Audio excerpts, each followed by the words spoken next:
Friends, welcome to my YouTube channel. जैसा कि हमने आपको अगली वीडियो में डीएलएड फर्स्ट सेमेस्टर के बाल विकास यानी फर्स्ट पेपर के बारे में बताया था कि आपको कि बाल विकास है क्या, बाल विकास की परिभाषा क्या है।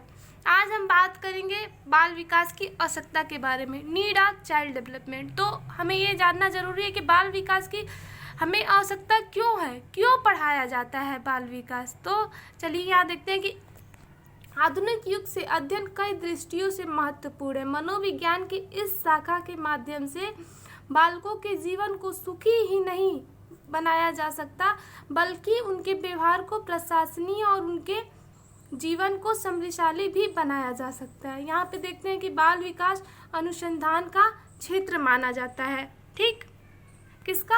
अनुसंधान का क्षेत्र माना जाता है। ये वेरी इंपॉर्टेंट है। ये क्वेश्चन आपका बन भी सकता है कि बाल विकास किसका क्षेत्र माना जाता है। तो बाल विकास हमारा अनुसंधान का क्षेत्र माना जाता है।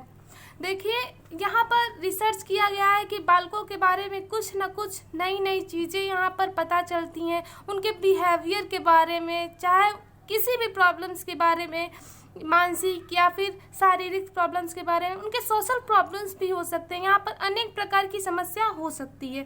तो यहाँ पर रिसर्च किया गया है, इसलिए जो अनुसंधान होता है वो हमारा बाल विकास का क्षेत्र माना जाता है। ठीक, इसे आप अपने माइंड में रखिएगा। और सबसे बड़ी बात यह है कि आवश्यकता क्यों होती है, बाल विकास क्यों पढ़ने की हमें आवश्यकता होती है। तो यहाँ पे देख रहे हैं कि जो हमारे बाल विकास की आवश्यकता है उसे हम कई भागों में बांटा गया है। पहला है हमारा बाल विकास यानी बालक के भविष्य की उचित रूपरेखा प्रस्तुत करना। ठीक, बाल विकास के माध्यम से बालक के भविष्य के बारे में भी तय किया जाता है। एक टीचर का क्या काम होता है कि एक टीचर का काम होता है एक बालक हो उसको अच्छा बनाना, होनहार बनाना, उसके भविष्य का जो भी निर्णय होता है टीचर के हाथ में होता है।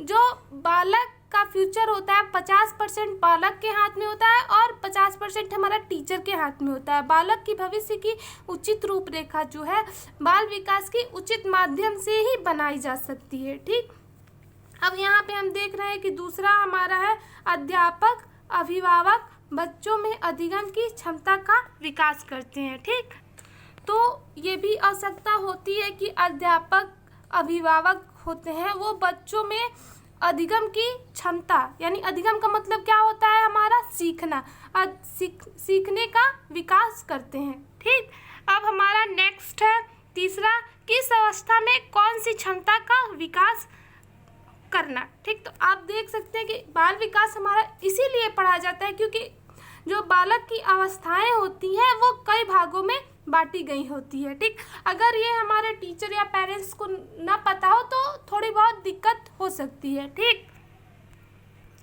तो चलिए देखते हैं जो हमारे कुछ बच्चे होते हैं, जैसे कि मतलब कुछ जो बच्चे होते हैं वो 2 साल या 1 साल में चलना सीख जाते हैं। तो वो उनकी एक अवस्था होती है, 1 साल में चलना यानी एक बच्चे की अवस्था हो गई। ठीक, अब अगर आप 2 मंथ में चलाने की कोशिश करने लगे तो ये नहीं हो सकता।